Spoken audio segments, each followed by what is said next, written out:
Alright, now it's time to manage our images.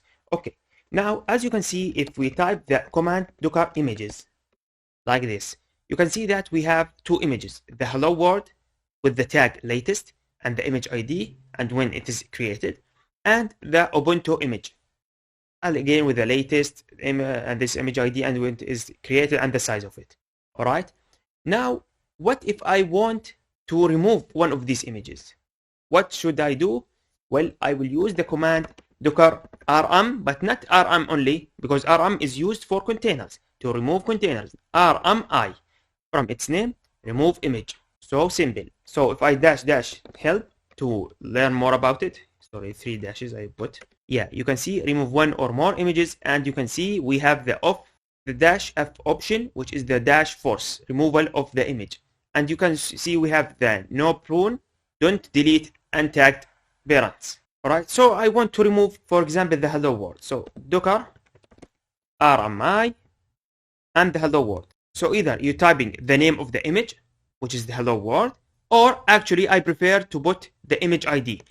Okay, so if you can see that we can have the remove image ID like this. And if you have a lot of images and you don't need all of these images, you just want to remove all the images you have, you can put the previous command we already learned, which is docker images -q. So if I type docker images -- help, you can see that we have the q option, which is -- wait. So docker images -q. So here it will show image ID, and then remove all the images you don't need them. Okay, so for example, you have 100 image and you need to remove all the images, you can just type docker rmi and then put this, and here docker images -q and -a if you want to remove the intermediate images as well.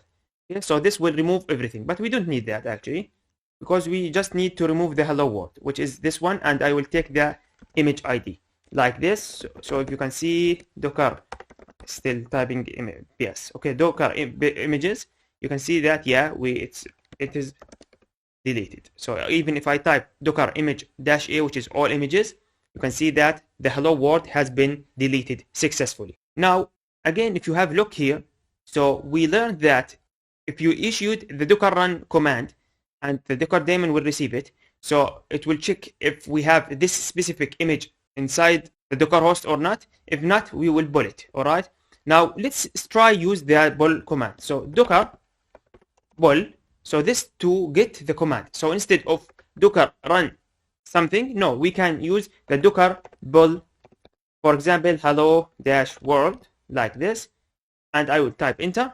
You can see using the default tag, the latest, and it start pulling out. So let's have a look here. So the docker pull here issued from the client, and the docker host, the docker daemon receive it, and it will start pulling from the registry, and then we receive it as is. So if I type the docker pull again, you can see that the image is up to date. So no update has been done on the hello world image. All right, so docker images again, you can see now we have it here, and we pulled it from the docker registry, and in my case, which is docker hub, the public images or the public repositories.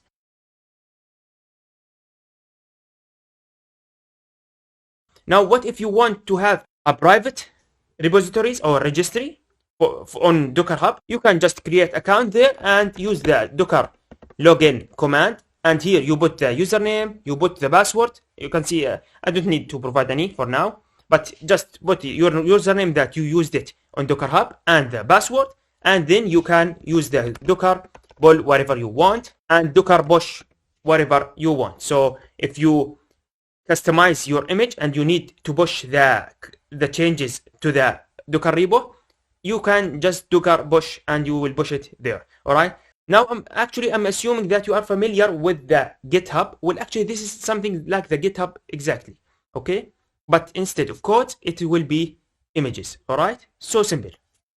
All right, thanks for watching.